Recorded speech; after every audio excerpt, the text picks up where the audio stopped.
Hello, hello, and welcome, one and all. Today we are donning the Hi-Fi Man Sandaras, which can only mean one thing. It means we got a music reaction. This is a request from Heather, who requests some really, really cracking albums. And Heather has requested Three Cheers for Sweet Revenge by My Chemical Romance. And according to Spotify, this came out in 2004. I did a reaction to The Black Parade, which I absolutely loved.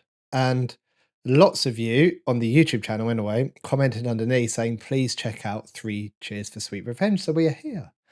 We are doing it right now. So I don't know anything about this album. Looking on the Spotify track list here, I don't think I recognize any of these tracks at all. Right, so this first song, like I said, is called Helena. See what we think. I'm looking forward to this one. Long ago, just like the hearse, you died again and again. We are This hi-hat coming in. so far from you. Burning on, just like a match, you try to incinerate the lives of everyone you know.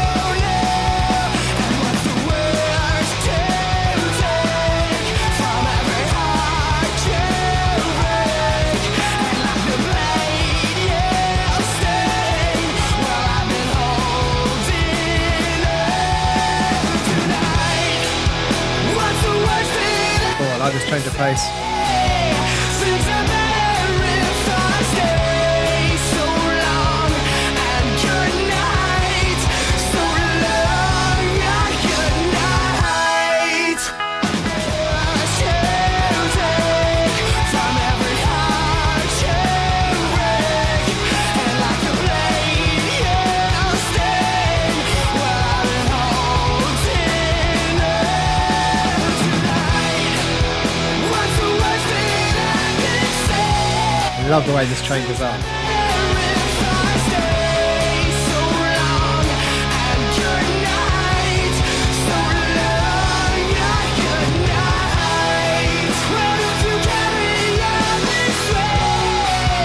Things are better if I stay so long, and good night, so long, and good night.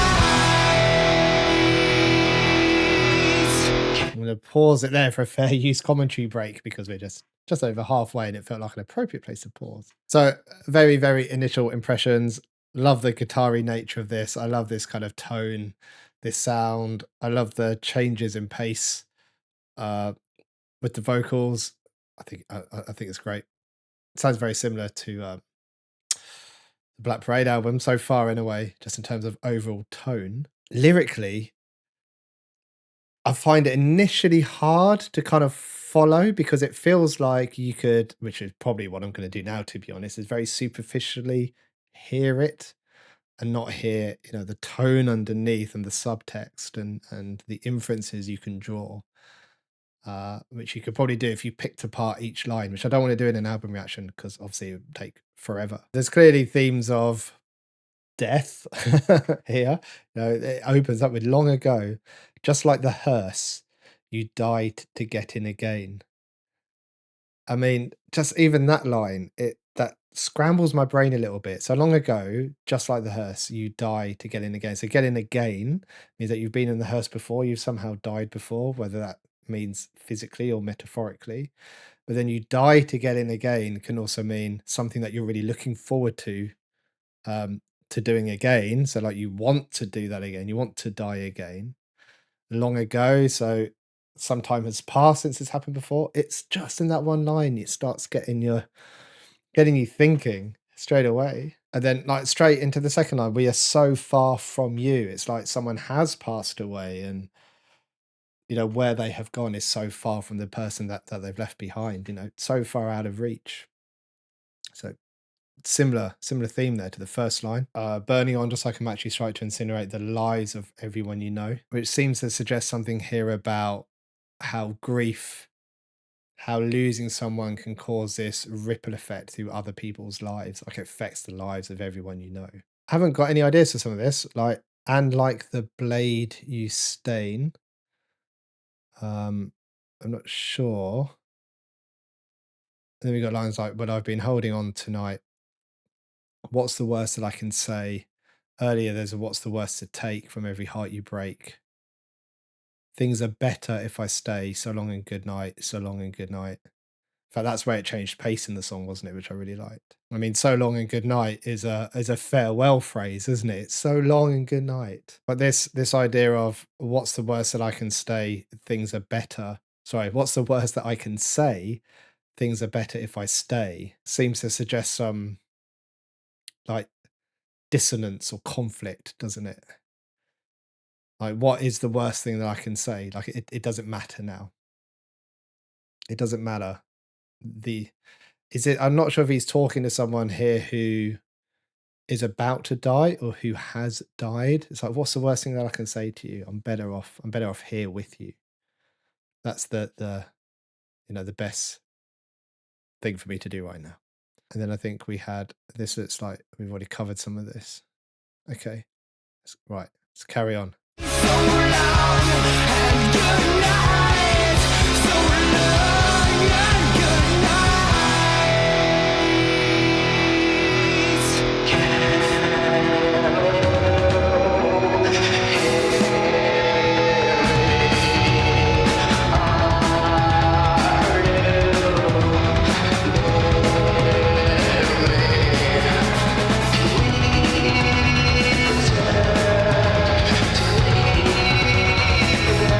What an effect!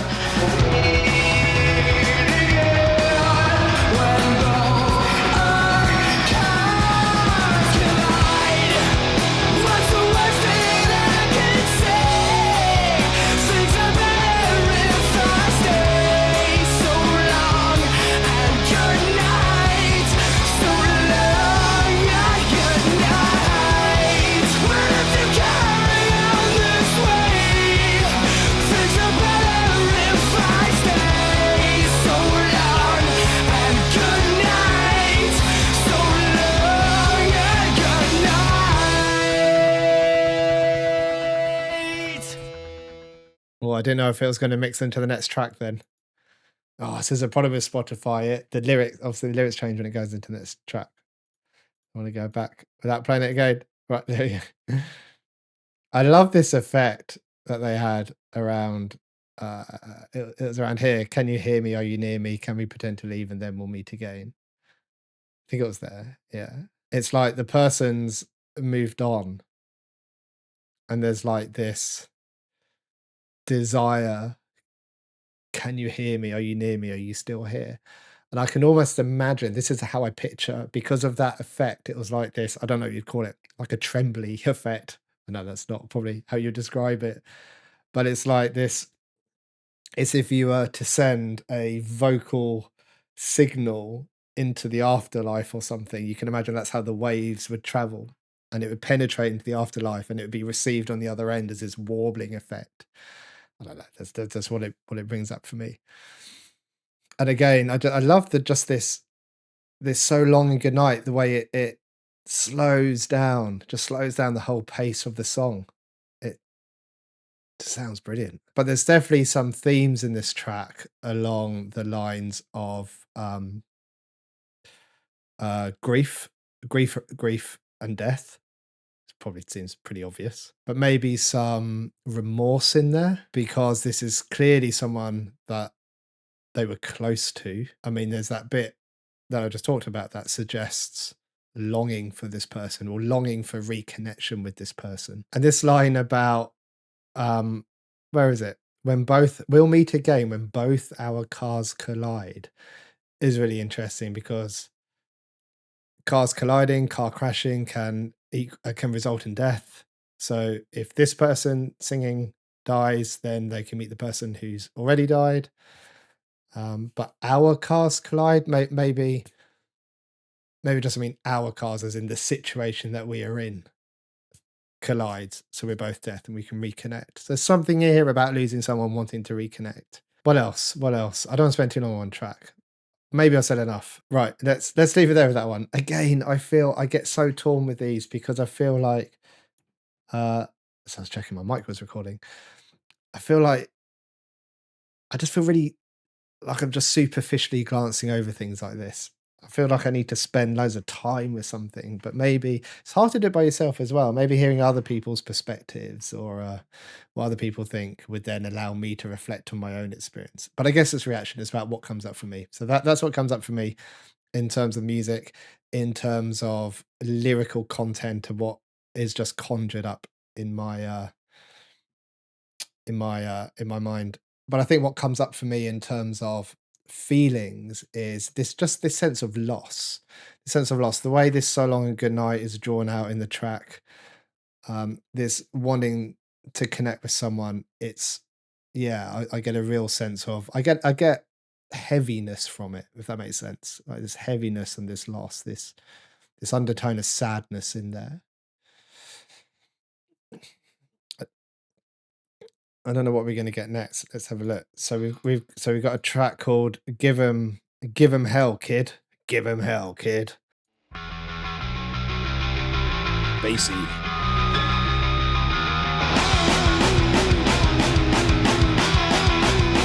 Love the bending.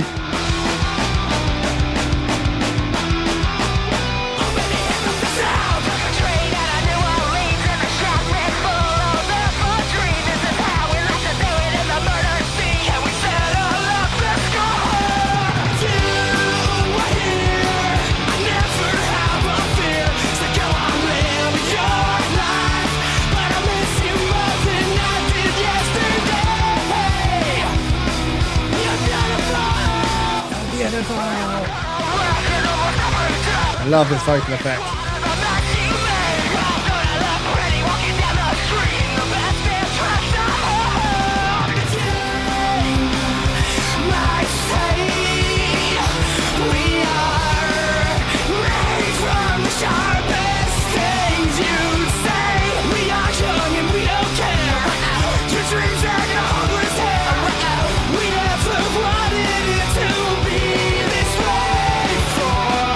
Here comes the musical note.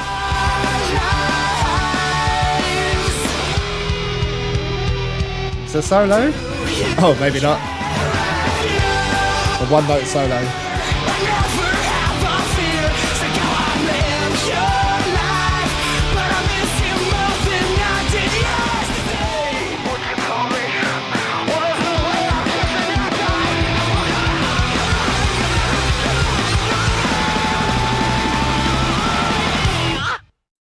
Oh, I love tracks like this. I love tracks that just have that real raw sound to it. Oh, so what have we got here? What have we got here? Picked up a few interesting points. I love this intro line of "Oh baby, here comes the sound." It's like something's coming. There's it gives this sense of anticipation, doesn't it? Something that's coming for you. We have this. But, you know, I took a train out of New Orleans and they shot me full of ephedrine. So that being a stimulant, for the nervous system. So is this indicating some kind of fleeing, some kind of escape, maybe? And then using a drug. I don't know what "they shot me" means. I don't know if he like he took it himself. I kind of figured that's how it would work, but yeah, it's some kind of stimulate just to feel something, you know, to feel alive, I guess, from something when you're trying to escape. I'm interested in this line. If you were here, I'd never have a fear. So go on, live your life. So I don't know if this is if you were here, as in I've lost someone, as in a relationship has ended. And if you were still with me, I'd never have a fear. But it's okay. You go on and do what you need to do. Don't you worry about me. Or whether it's if you were here, is it someone they've lost through death, such as the person in the first track? You know, if you were still here with me, maybe that's why they wanted to reconnect with the person in track one. But then so go on, live your life. I don't, if it's somebody's dead, would you say that? But it could mean you just, you know, it could be live your life like you've moved on. I don't know. And then we have that longing, this sense of longing again, this idea of reconnection, but I miss you more than I did yesterday. It's like that pain of separation. And because it's I miss you more today than I did yesterday, it suggests that it's getting more painful as time goes on. It's not actually, it doesn't feel like it's healing. It's like healing isn't possible here. The pain isn't fading, it's actually getting worse. And then, I'm a total wreck and almost every day. So again, that kind of admission of things are getting worse, things are collapsing for me. There's kind of instability in my life here.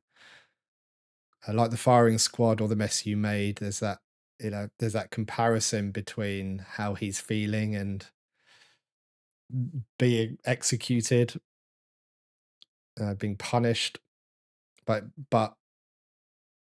because of the mess that you made, so because of your actions, and whether that's actions of um things that they have directly done to him or actions through omission, so actions by leaving, by going away, is causing me to feel like this. Again, there's that you're so far away, so come on, show me how. It's that kind of longing for connection once again, because I mean this more than words could ever say. So I can't even articulate how I'm feeling. What else? What else came up? I think it just kind of repeats there. Right. Anyway, I love the rawness of that track. Again, there seems to be the overall theme of uh loss, wanting to reconnect with the person that they've lost, and the implications of not being able to, and the implications of that loss in terms of the emotional pain and impact it's having on them. So now we have a track called To the End. Straight away, because of what I've just been talking about, I'm thinking to the end, as in, is this something to do with his connection with someone or his relationship with someone to the end until they die? It's up to the point of them dying, maybe. This is what minds do, isn't it? They forecast, they predict. Here we go, to the end. A mansion, not a house, but a tomb. He's always choking from the stench and the fume. The wedding party all collapsed in the room. So send my resignation to the bride and the groom. Let's go down. This elevator only goes up to 10. He's not around, he's always looking at men. Down by the pool, he doesn't have many friends. As they all face out and blow to step or shout with the land. Would you marry me? Would you bury me? Would you carry me to the end? To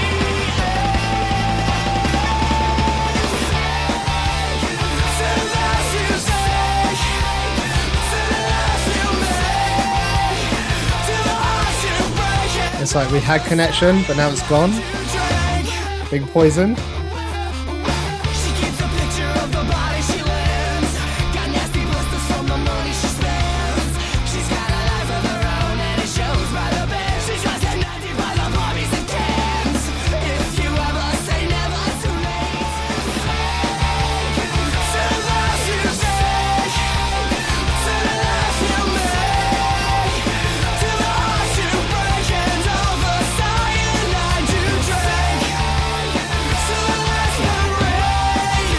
To the last parade, Satellite Black Parade.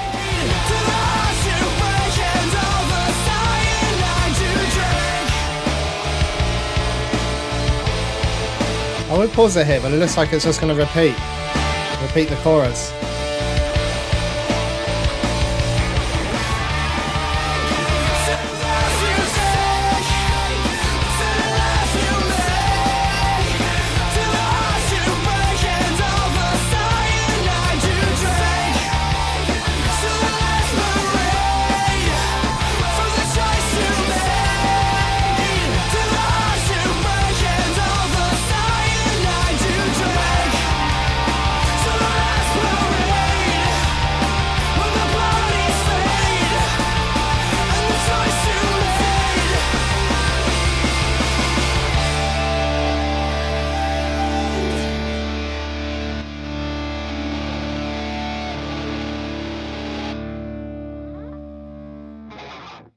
Oh, again, what a great melody, great chorus. And there seems to be this connection here between a wedding, getting married, spending life together, but there's again kind of death and funerals. And there were hints throughout, wasn't there, about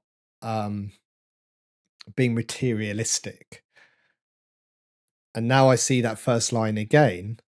That's what comes up, does it? He calls the mansion not a house but a tomb. It's like, I have this mansion. I've done so well materialistically and financially in life. I've got this massive house, but he doesn't call it a house. He doesn't call it a home. He calls it a tomb.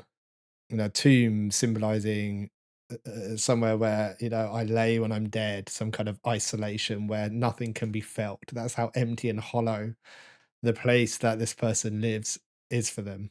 They're always choking from the stench and the fume. It's like just being poisoned by one's own lifestyle. And there's hints at being poisoned later on in the track, wasn't there? Because there's a few references to cyanide.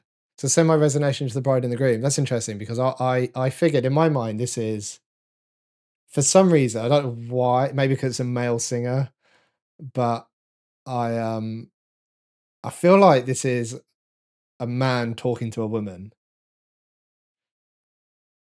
Was there any hint to that later on? He's not around, he's always looking at men. Was this just what my mind has? Oh, she drives. Okay, this is why. She keeps a picture of the body she drives at 90 by the Barbies and Kens. She's got life of her own, and it shows by the Benz, like Mercedes Benz. Okay, that will be why. There was something here. Where is it? It was something about, yeah, let's go down. This elevator only goes up to 10. It's like someone saying, it feels like that Spinal Tap thing, does it? Let's put it up to 11. It's like, well, we're at the top. We're at the top that we can get to at 10. It doesn't, where we are doesn't go any higher. Yeah, let's go down. Let's go back down a bit. But there is, I mean, I don't want to go through every line, but there is this overall theme here of this desire of obtaining materialistic goods over, so this image that you present and this stuff that you have over kind of genuine enjoyment from life. And actually this life that they have, this wedding, this relationship, actually feels more like death. But some of these lyrics are just cool, aren't they? Lost in coma and covered in cake. Increase the medication, share the vows at the wake. It's like something that should be celebrated. We have cake, like wedding cake, but lost in a coma, kind of representing this, I don't know, emotional numbness. And increase the medication to get over that, to feel something, and share the vows at the wake. So we have the cake, wedding cake, then the wake for when someone's died, someone's funeral. And then we have, if you marry me, would you bury me? Would you carry me to the end? It's like that suggesting there that, we love each other, we're going to get married, but will that love end up destroying us, destroying me, leading me to death? Does the love here equal my death? So again, there's this, I mean, we're 3 tracks in, and there's similar themes here throughout, isn't there? In terms of losing someone, in terms of the impact. So the second track almost felt like the impact of someone gone, the impact on the person experiencing that. And then this third track feels like it's before the person had gone, what impact it was having on this person's life, if that makes sense. It's almost like we're going backwards. Like the first track was the person had gone and their experience of that, and talking about that. The second track was kind of similar, with someone gone and how it's affecting them. And now this is, well, you're not gone yet, but you're still affecting me in this way. Musically, though, again, I mean, I quite I like all this. I like guitar riffs. I like guitar solos. I like cool melodies and choruses. So yeah, I do enjoy this. You know what they do to guys like us in prison. Sounds interesting. I feel like I'm getting a little heady with this. I feel like I'm getting a little too cognitive, a little too analytic. I feel like I need to feel more with this album. In the middle of a gunfight, in the center of a restaurant, they say, come with your arms raised high. Well, they're never gonna get me.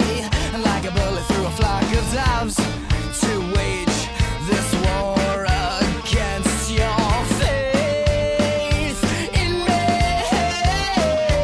Your life will never be the same. On your mother's eyes, say a prayer.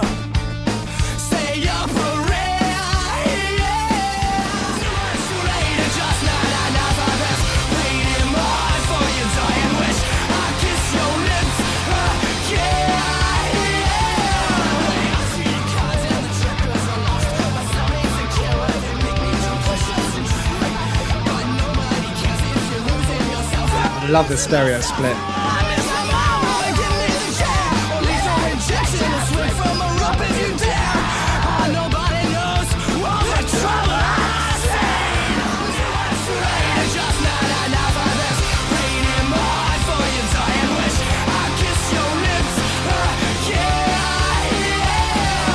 To your room, what they ask of you, they'll make you want to say so long. So long and goodbye. But I don't remember. I remember. Life is but a dream for the dead. And when I won't go down by myself. I love these bits. With my friends. Now, now, now, now. Now, now, now. Now,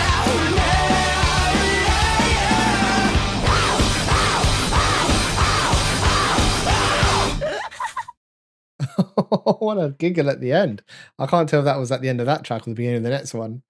I think it was at the end of that track. Actually, you know what? I think from now on, I'm just going to play the track straight through, and I'll just edit some of the track out for YouTube if I need to, because it feels like I can get into the flow of the track more. I think if I'm constantly looking, if I was just doing like a one track analysis, I'd break it down a lot further and spend 20 minutes on one track. But for an album, I think just playing the whole track, then giving some thoughts at the end is probably the best way to do this. Let me know what you think about that way of structuring it, or how I'm going to structure it from now on. Because that way because if I think to myself, oh, I need to pause it about halfway, then I'm kind of watching the clock and I'm trying to listen, and it feels more pressured that way. I think just playing the track out, experiencing the track, how the artist intended, and then giving some thought seems to be the way forward with this. I think that will give you guys on Patreon a better experience. YouTubers will just have to deal with a cut track. So anyway, so we had this. So what? Oh no, it's gone back. There we go. Okay. You know what they do to guys like us in prison. Okay. I had that in mind whilst I was listening, and there were some bits I understood were about prison. So my cellmate's a killer. They make me do push-ups in drag. And then there's these parts. It sounds like he's like on death row or something. When I miss my mum, when they give me the chair, lethal injection, swing from a rope if you dare. What was going on at the beginning? I mean, it sounds like at the beginning that he's not in prison yet. Like, this is why he's in prison, because he's gone to a restaurant, started some kind of gunfight. You know, come with your arms raised high. So I'm guessing the cops have showed up, and he's in the process of being kind of arrested and being sent to prison. And you know, the suggestion here that if you get caught by the police, that you know, your life will never be the same. On your mother's eyes, say a prayer. So you're disappointing your mother. You know, the fact that you're going to prison, your life will never be the same, because you might end up with some kind of punishment where you don't come out, so you either get life or executed. And you know, on your mother's eyes, say a prayer. You know, it's affecting the loved ones around you. You know, the consequences of this. This part's interesting. How now, but I can't, and I don't know how we're just two men, as God had made us. But I can't. Well, I can. Yeah. Is this him? Is there some identity stuff here? Is this him getting closer to another man? I don't know. Maybe I'm really mistaken there. But then again, I'll kiss your lips again. Is that referring to the person that he's left behind when he came into prison? So there's some. identity confusion here, maybe. You know, they all cheat at cards and the checkers are lost. My cellmate's a killer. They make me do push-ups in drag, but nobody cares if you're losing yourself. So again, there's like that identity thing again, isn't there? Losing yourself. Am I losing myself? So literally questioning it. And then all the potential repercussions. And there's this interesting link here, which I think stands out for me. So he's in prison. These are potential repercussions, but nobody knows all the trouble I've seen. Like, is that a reference to nobody understands why I ended up in the position that I did, which made me go to this restaurant and do this thing? You know, no one sees me for me or understands why I did this. I'm not sure this. Do you have the keys to the hotel? What does the hotel represent? Do you have the keys to the hotel? Because I'm going to string this motherfucker on fire. So he's going to burn down the hotel. It's like, do we have the keys to the hotel that we can go in so we can burn it down? I mean, is this even an actual prison? Is this a I feel like there's something else here. Like, is this a metaphorical prison? You know what they do. You know what they do to guys like us in prison. But is it a metaphor for being trapped in life, and this is how people are treated? Something like that. Am I trying to be too clever with this? I'm trying to be too cognitive again, aren't I? This is a recurrent theme for me. Am I trying to be too? Oh, it's making me question everything now. Am I trying to be too clever with this? Should I just take it at face value and enjoy it that way? Should I be digging in like this? I don't know. Maybe let's just think about themes. So there's guilt there, I think. There's regret for these actions. You know, there's remorse. There's implications for those actions, but also there's an acknowledgement that people have a lack of understanding of why they did those actions. There's something in identity in here around who they are. Are they losing themselves? Interesting. I think I'm getting a bit kind of caught up in all of this. I think we need to. I think we need to move on. So the next track is called "I'm Not Okay, I Promise."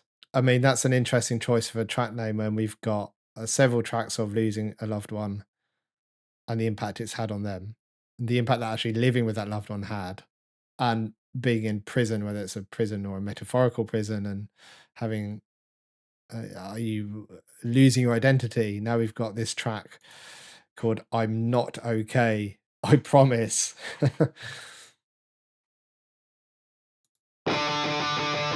Oh, that comes in hard.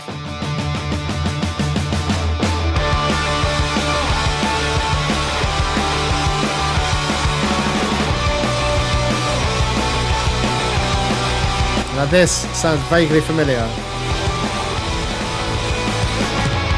Well, if you wanted honesty, that's all you had to say. I never want to let you down or have you go. It's better off this way. I love the tone of his voice and how articulate he is. Your boyfriend took. Remember when you broke your foot from jumping out the second floor? I'm I think I've heard this chorus before. I don't know where from. Is it from a film or something?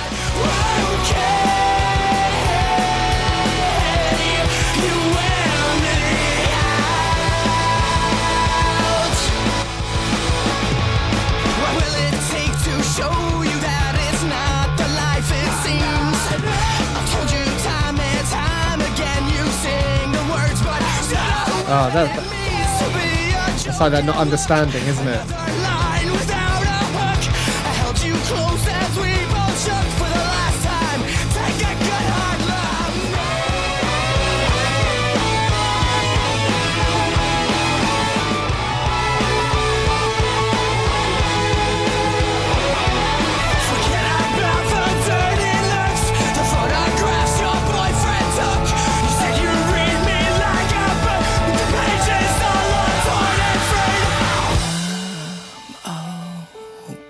Yeah, that piano.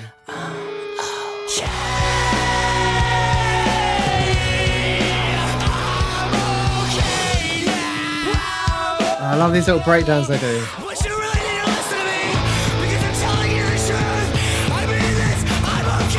Trust me. I'm not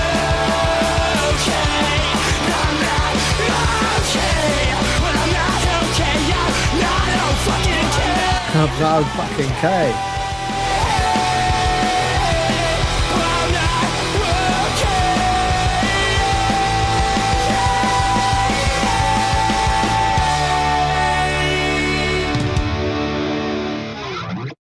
I managed to get out of my head a bit in that one, and like, he's not okay, is he? He's making it pretty clear he is not oh fucking K. And like that, and that line that jumped out immediately when this started was where is it? I've told you time and time again, you sing the words, but you don't know what it means. It's like you don't understand, you don't hear what's being said, which kind of reminds me of the previous track, whereas like I've seen so many things or something like that. It's like you don't understand what's going on for me and how I've ended up here. I mean, this whole track is basically like just um expresses this miscommunication, doesn't it? Well, if you wanted honesty, that's all you had to say. It's like I want to be open and honest and transparent with you, but it feels like if I am, then I'm going to get punished for it. You know, I never want to let you down or have you go. It's better off this way. Is that being caught between that like that love and that self-protection where you push someone away to avoid causing more pain. And this line of for the daily looks of photographs your boyfriend took, remember when you broke your foot from jumping out the second floor? This sounds very, very specific to the writer, doesn't it? That's a very specific example. And I don't know if they were. I'm guessing that's quite literal. They jumped out of the second floor and broke their foot. I don't know who they were trying to get away from, whether it was from the boyfriend from up here. I mean, this chorus, "I'm not okay, I'm not okay, I'm not okay." It's just very raw, isn't it? It's very obvious what they're saying, and just the way it's repeated as well. It's repeated over and over again throughout the song. In fact, I wonder if it's almost cathartic being this honest this amount of times. It's either cathartic, maybe it's cathartic in the sense of being able to express that, or maybe it's frustrating because they're expressing it, but it's not being heard. Or maybe it hasn't been heard in the past when it's been hinted at, but now it's really obvious. Maybe that has some cathartic nature to it. But again, I can feel myself getting drawn into the lyrics, being really cognitive and heady about it instead of just experiencing it. I don't want to be that analytical. I can't help it. It's really hard for me to turn that off because I want to understand things. It's that problem solving brain. But again, in terms of overall themes of what's coming up for me, there's this need for honesty throughout the track that the writer has. Again, there's concepts here of identity and self worth, feeling like one hasn't been heard and the implications of such. Is there anything else comes up for me? I mean, even this end bit, but you really need to listen to me because I'm telling you the truth. I mean this. I'm okay. Did it say I'm okay there? Didn't notice that when I first listened to it. Let me just listen to this bit again. Sorry.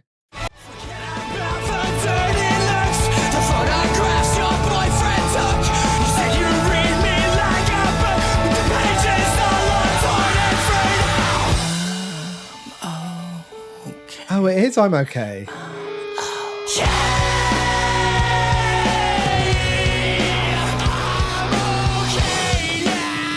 I didn't pick this up before. But you really need to listen to me because I'm telling you the truth. I mean this, I'm okay. Trust me, I'm not. And then we're back into I'm not okay. Right, okay. That kind of changes things a bit, I think. It's like, you said you read me like a book, like you could understand me. And then he's like, yeah, I'm okay. I'm okay. There's so many like people, I'm everything's fine. And I don't know if it's I'm okay, like, oh, you read me like a book. Oh, I'm okay. I'm okay. But it's said in that way, or whether it's, you know what, you're just not getting it. I'm okay. Let's just not worry about it. And again, putting their feelings down and on hold. But then he can't do that, so he comes back with, actually, no, I'm not okay. I'm not fucking okay. Oh, wow, this is a really cool track. I like it. Yeah, I like the way it's structured as well. I like how it sounds musically. Again, it's just got that raw kind of honesty to it, hasn't it? Which I really like. So now we've got a track called "The Ghost of You." Again, it's just that sounds like another song about loss, doesn't it? The ghost of like you've gone. There's still this ghost that's in my presence. See what we get. We haven't had anything. Is this going to be a bit ballady? I'm aware we've not had anything like relatively slow yet. Potentially.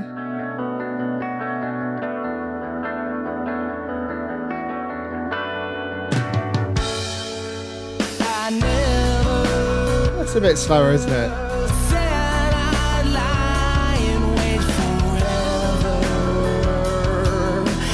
If I knew we'd be Oh, that's like those cars colliding again, maybe. I can't always just forget her, but she could try. I think end of the way. End of the world, finality of loss. You are never coming home, never coming home. Should I? And all the things that you never ever told me, and all the smiles that ever get the feeling that you'll never It's that ghost, that presence. alone. And I remember now. Love the flow of this. At the top of my lungs, in my arms, she dies. She dies. And all the things that you never ever told me, and all the smiles that are ever gonna haunt me. Never coming home, never coming home. Should I? And all the wounds that are ever gonna scar me, for all the ghosts that are never gonna catch me. Well, those guys are never going to catch me if I fall. Like, you're not here to physically catch me.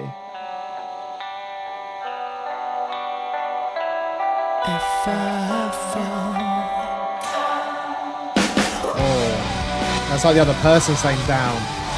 at the end of the world, or the last thing I see, you are never coming home, never coming home, never coming home, never coming home. And all the things that you never ever told me, and all the smiles that are ever gonna haunt me, never coming home. That is so catchy, that part. That's an earworm. I love the guitars following it.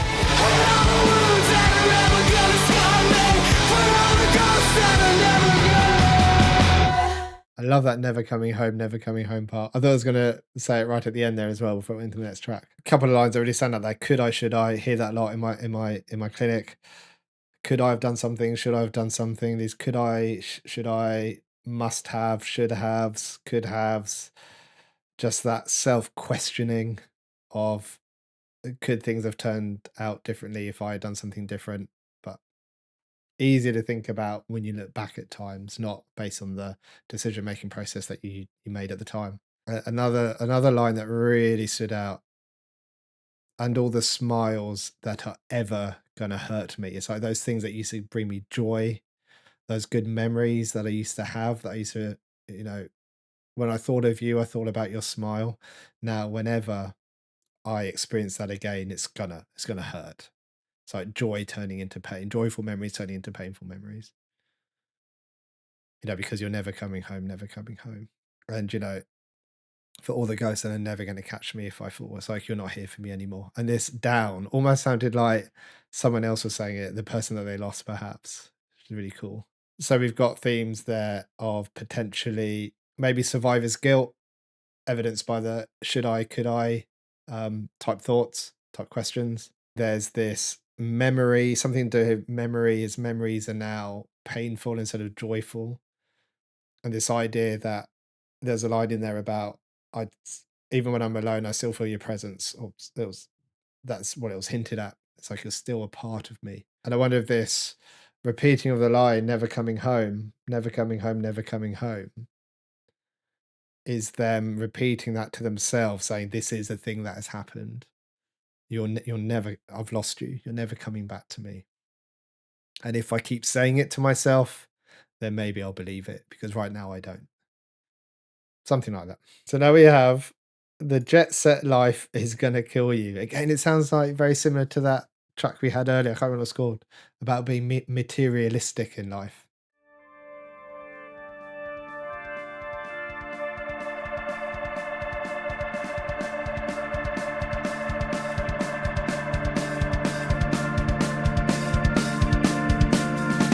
Gaze into her killing jaws and touch the forearms.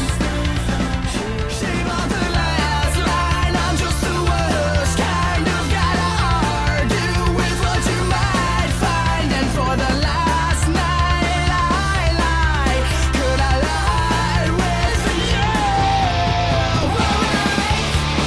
Give up. Give it the hardest part living on. Say what when I come down to this day. Lost in the prescription, she's got something else in mind.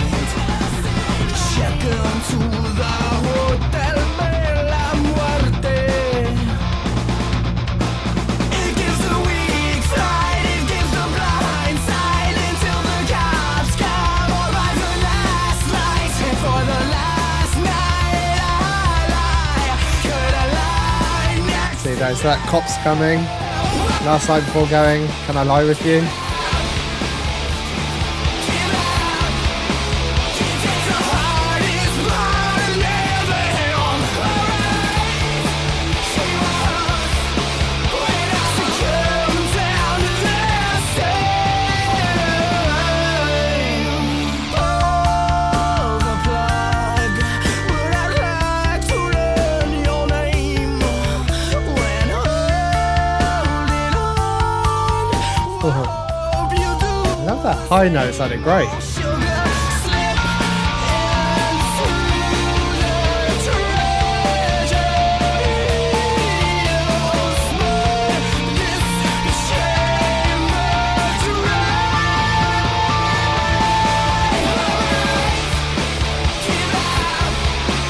Give it the hardest part living on.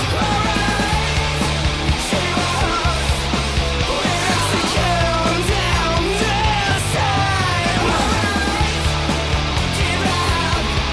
Give it the hardest part living on. Say what when I come down this time. But it likes to love your name and hold it on. Well, I hope you do the same. Oh, sugar.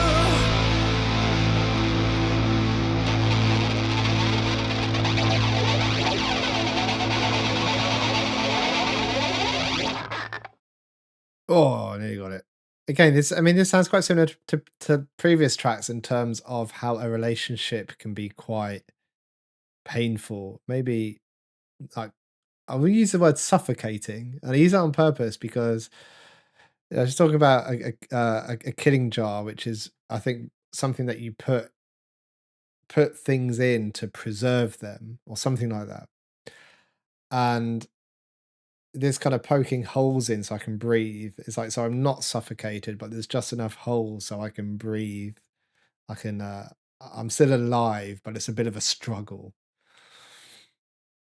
So again, it's this difficulty of this relationship that seems to match up with previous tracks. And there was this interesting part just because it strikes me as someone who thinks about works with people to try to live meaningful lives and things, this idea of it's just the hardest part of living. So before that, we've got um all right, give up, get down. It's just the hardest part of living. And I don't know if this giving up is like, is this a sense of someone who wants to give up and then that gets you down? It feels like, does this somehow connect with the previous track of I'm Not Okay? Maybe that's the track before, I can't remember now. where it's like I'm just not being heard. I'm not being listened to. You don't understand my experience in this, and that's the hardest part of living. And actually, because we keep seeing this line about pull the plug, which kind of means like end it, doesn't it?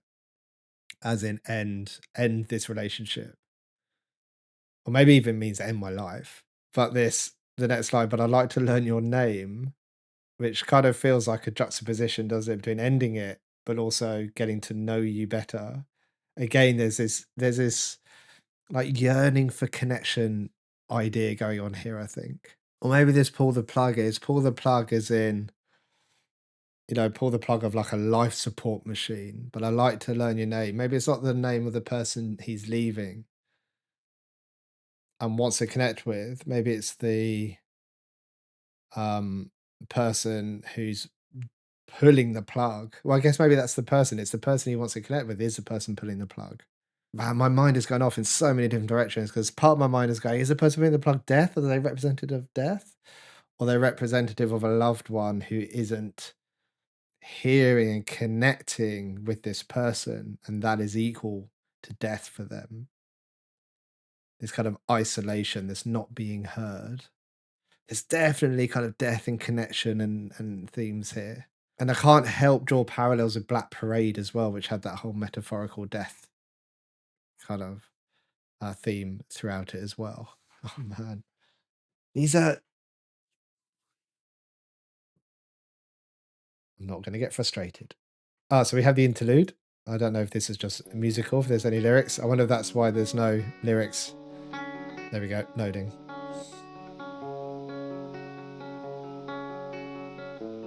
I almost feel like, so funny enough, when I was listening to that previous track, oh, there are lyrics. Sorry, let me go back and not talk over that. I was going to say, I almost feel like that last track felt very noisy, not noisy as in,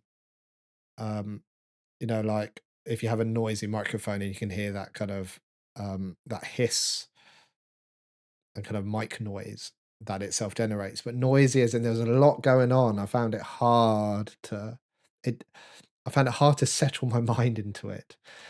And actually, an interlude would be quite nice after that, I think. So let's listen to this. I didn't realize there would be lyrics.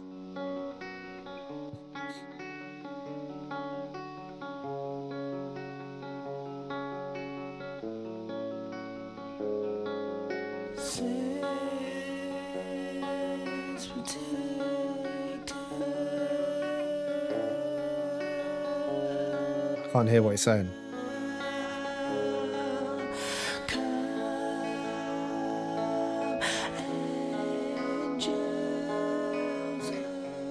Come angels.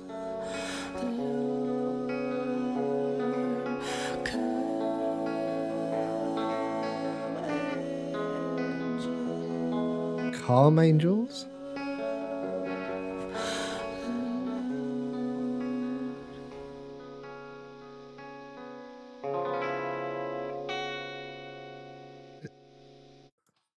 Let me just see if I can find. So, what's this called? Three sweet saints protect her now.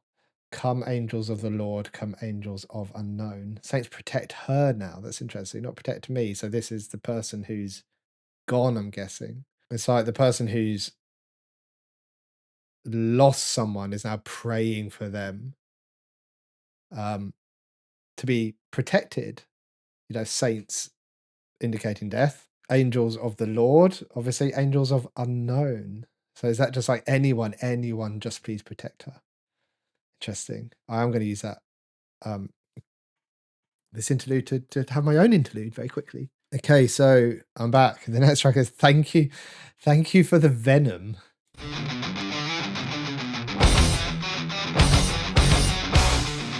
Oh, my timing's well off.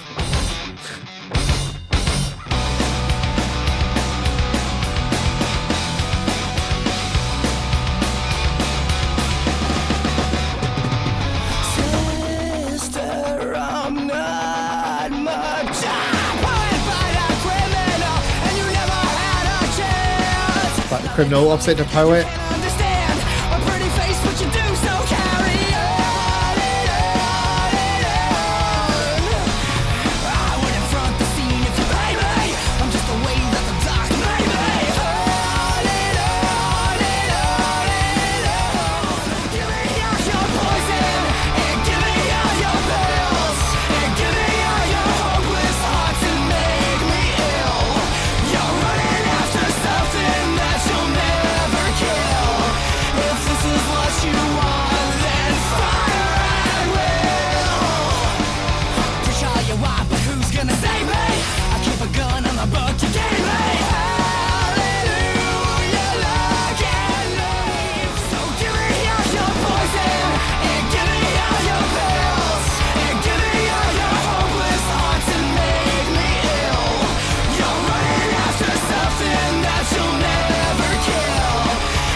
Oh, I thought it was gonna drop.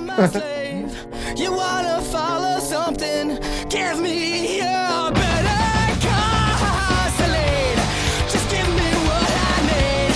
Give me your reason to believe. So give me all your poison, and give me all your pills, and give me all your hopeless hearts and make me ill. You're running after something that you'll never kill. If this is what you want, then fire at will. So give me all your poison, and give me all your pills, and give me all your hopeless hearts and make me ill. You're running after something that you'll never kill. If this is what you want, then fire at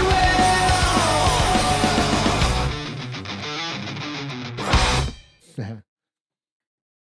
Love it when I think a beat's gonna drop and I get a head movement in and then it doesn't. So what did we have going on there? I like this opening line. Opening lines always stand out because they're the one line that I see and I have some time to think about, and then the rest of the tracks are quick, aren't they? Sister, I'm not much a poet, but a criminal. It's like that again, that difference between how a poet is seen versus how a criminal is seen. You know, a poet is artistic and makes art and beauty, whereas a criminal is bad and sinful. You know, we references a criminal early on in the album in terms of, you know, a gunfight at a restaurant and later going to prison. And that kind of the next line, oh, I'm always at risk of going through this line by line. I don't want to do that. You know, you never had a chance. Like I'm a criminal, you never had a chance. So you never had a chance to understand me. You know, there's an underlying tone of frustration there. And love it or leave it. You can't understand. It's like you are, you know, love me or leave me. It's like this is me. You can't understand me. You can't understand the experiences that I've had that make me this way. Don't know. This is what comes up for me. I'm not saying this is in any way accurate of what the writer meant by this. You know, it's like, and the track's called "Thank You for the Venom," and there's these references to poison, isn't there? You know, so give me all your poison. It's like give me your worst. It's almost like a call for confrontation. You know, if you give me your poison, if you give me your pills, which I'm guessing is a kind of a generic way of saying, you know, if you give me your criticism, if you give me your kind of, if you make me feel despair, I will be able to take it. This will, if you treat me this way, this will make me more resilient. And that it kind of ties in with the title of "Thank You for the Venom." It's like a genuine thank you. Thank you for being this way with me because it's made me it's built up some defense for this. And I think that ties in with where was it? I know it's repeated at the end. You're running after something that you'll never kill. You know, I thrive on this. You're coming after me, but you'll never get me. You'll never kill me with this. You know, if this is what you want, then fire it well. Like, take your best shot at me. And I don't know if all of this is about a specific person or relationship with a person, or whether, I mean, it starts with sister, so it could be not biological sister, but sister is in just referring to someone he's got some kind of relationship with, or whether it's representative of society or the world as a whole. I'm not sure. Potentially both.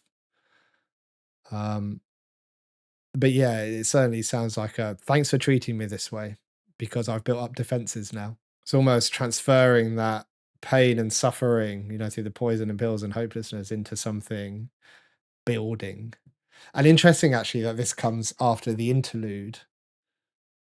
Or was it a track I've I can't remember now if there's was the interlude the track before this? I don't. Yeah. Interesting that this comes after the interlude. So um is this is there a flip in the album here? Is there a change in presentation of what we're going to see?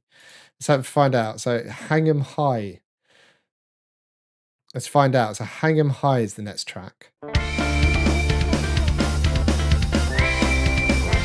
Oh, that whistle sounds like some kind of yeehaw.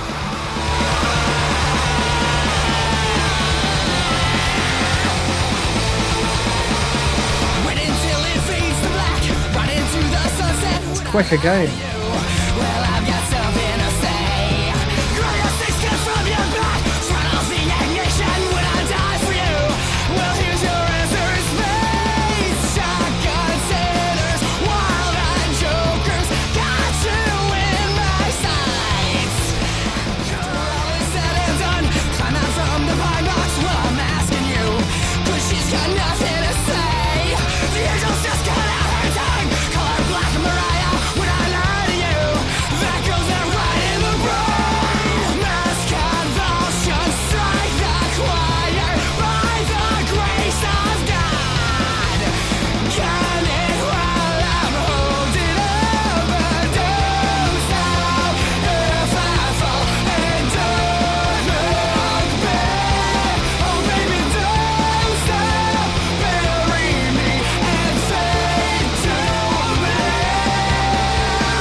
How much this is repeating coming up.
Well, yeehaw.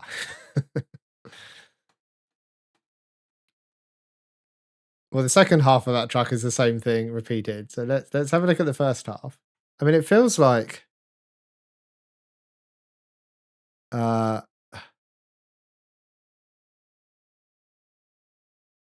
he's suggesting that, you know, would I die for you? Well, here's your answer in spades. I'm gonna try and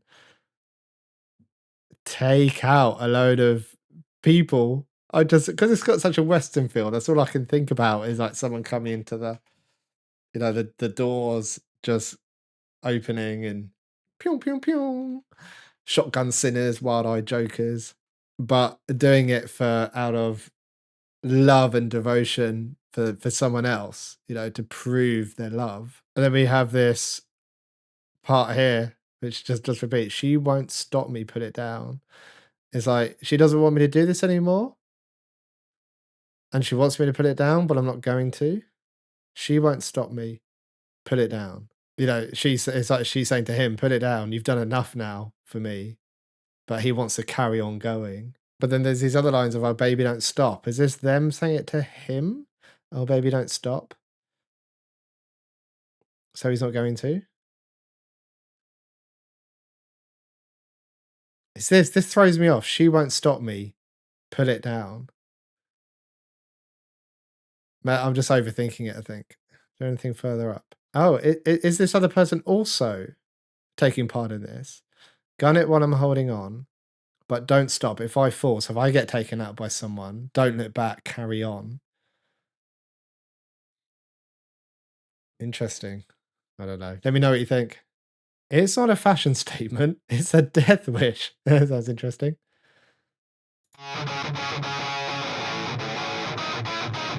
I love these guitar riffs. I love it when you get it in one side and it will just drop in, you know?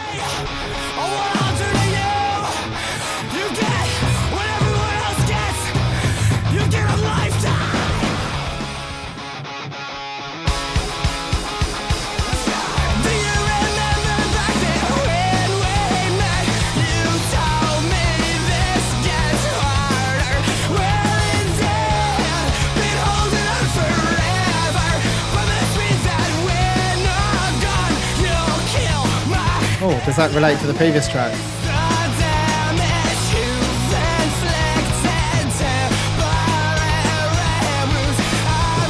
Or that pain won't last forever?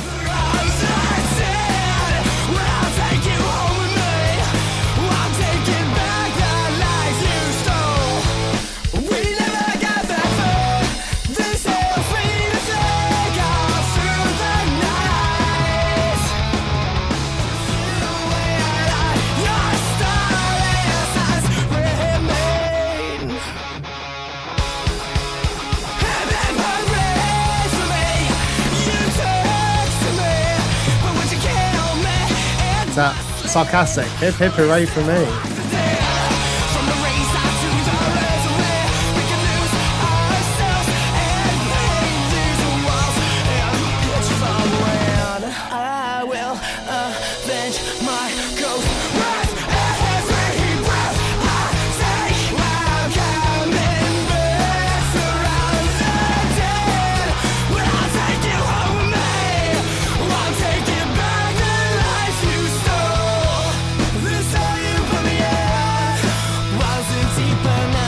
So again, like he's coming back. There's lots of references to coming back.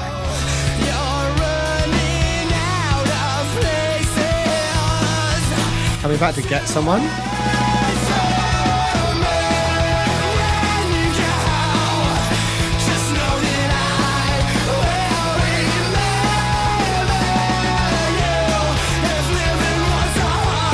Sure, we've heard that line before.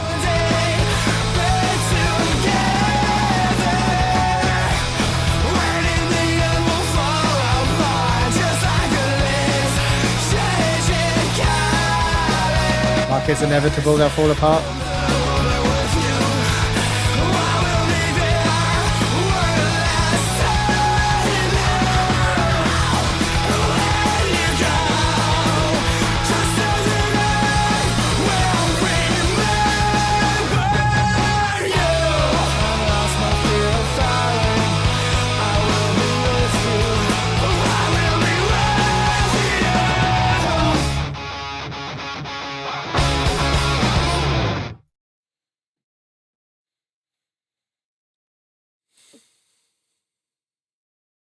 I'm interested. I'm interested in this. All these references like coming back, and especially when it starts with this for what you did to me or what I would do to you. So there's like this cyclical thing going on here, isn't there? Like this cycle of pain that they're causing each other. You get what everyone else gets. You get a lifetime. Like I don't know, like a whole life with me is the revenge somehow. I don't know. I don't really know how to make sense of that. You know, we've got this first verse where, you know, the in the beginning of a relationship, the other person said, "Look, this is going to get harder," and it does. And then interestingly, there's this line: "Promise me that when I've gone, you'll kill my enemies," which some it's got to relate to that previous track. I mean, it's pretty extreme, isn't it? But it shows loyalty. And this, I'm coming back from the dead. That's some kind of emotional resurrection, maybe. You know, I'm taking back the life that you stole. You know, reclaiming some form of agency and identity because we've known that's been lost from previous tracks. That's if all these tracks tie in with each other. It sounds like they do. Certainly some common themes. I mean, there's some really like quite poetic lines, aren't there? From the razor to the rosary, we could lose ourselves and paint these walls in pitchfork red. You know, would you kill me in my sleep? Just showing some sense of like danger there. Danger alongside intimacy. But there's this whole interesting, you know, we talk about this resurrection, this I don't know, real resurrection in this story, metaphorical resurrection, I don't know, but it turns from like this idea of I'm coming back into like I'm coming back but with vengeance. You know, I'm coming back. I will avenge my ghost with every breath I take. I'm coming back from the dead. I'll take you home with me. I'm taking back the life you stole. This hole that you put me in, it wasn't deep enough. And I'm climbing out. Like I'm climbing out to get you. You're running out of places to hide from me. I'm coming to get you. And when you go, because that's what I'm intending to do, just know I remember you. And when he says coming back, I actually wonder if he means coming back to life or whether he means It's similar to the previous tracks where that car collision, that car crash, actually, we're both going to be in death together. And I wonder, actually, I wonder if that fits with this at the top, a lifetime, but it's not a lifetime alive. It's our lifetime as ghosts. We're going to be together forever now in this cycle of pain. I don't know. I don't know. I'm not very good at this kind of thing. Cemetery Drive. Cemetery Drive. Of course, there's a track called Cemetery Drive. Is it going to visit someone in a cemetery? Are they going together to a cemetery? Are they going to leave the cemetery? Who knows? But I feel invested.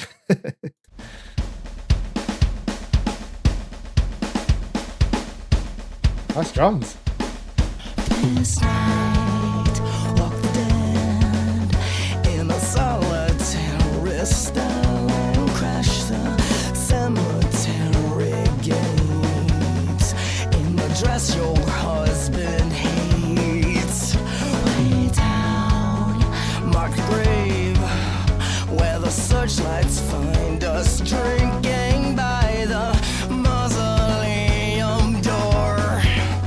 And they found you on the bathroom floor. I miss you so far. And the collision of your kiss that made it so hard. Back home, off the run. It's groovy, this. Singing songs that make you slit your wrists. It isn't that much fun staring down a loaded gun.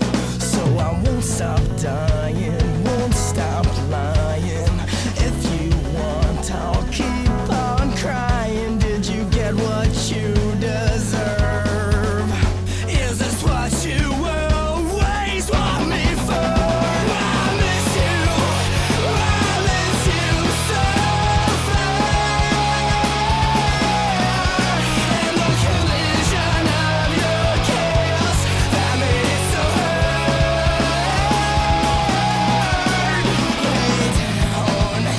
Way down,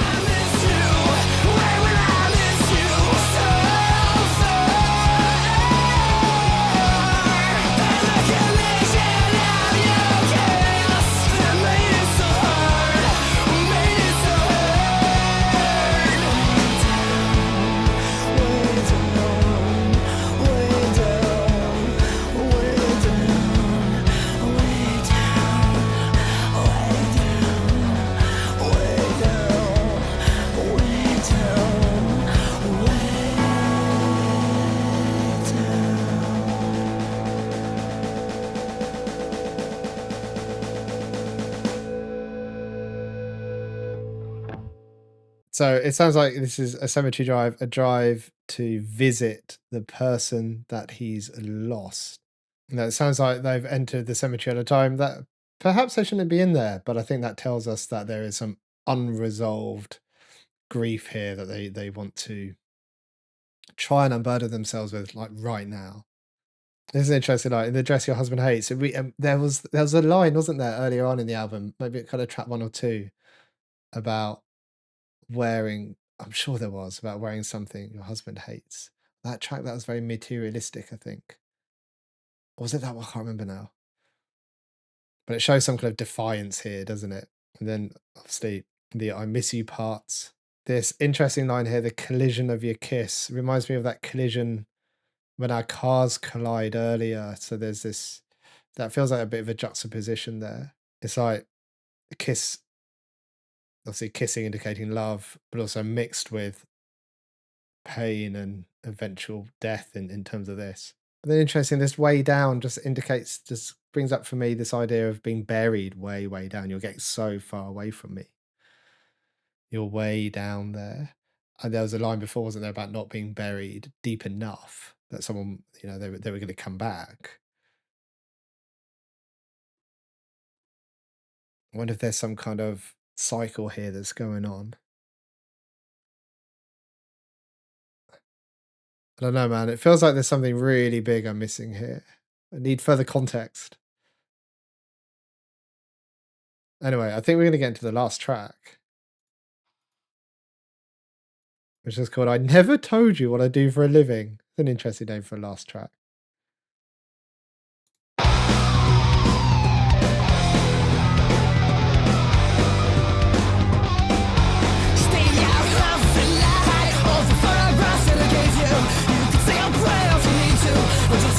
There's something about photographs earlier, wasn't there?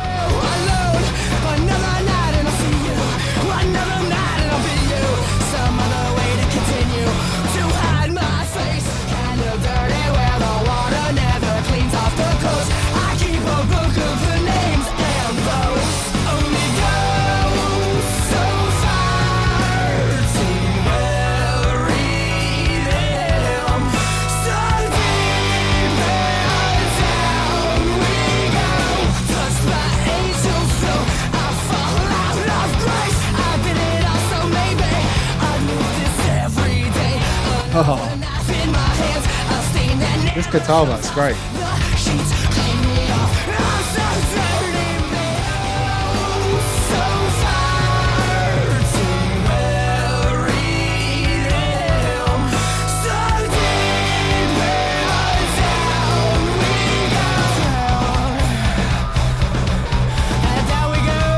It's like that previous track, way down, way down. Like we both going down. I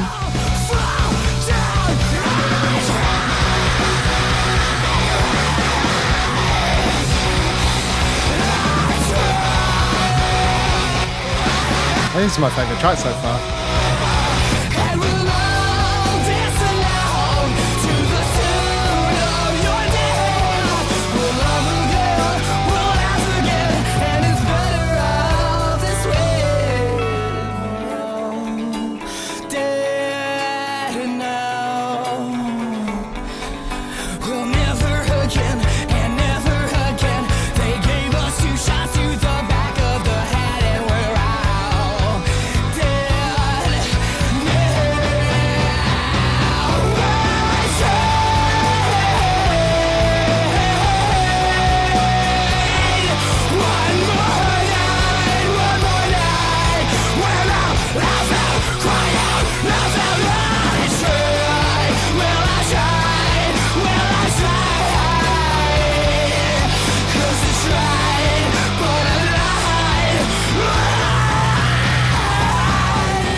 Oh, what a track. Oh, I think that's one of my favourites. Is there anything after this? I think when I looked at the track list, I think this was the last one. I can't see it on this screen, that's all. No, that's the last track. So there seems to be something here about him also now dying to be with the person who he had lost.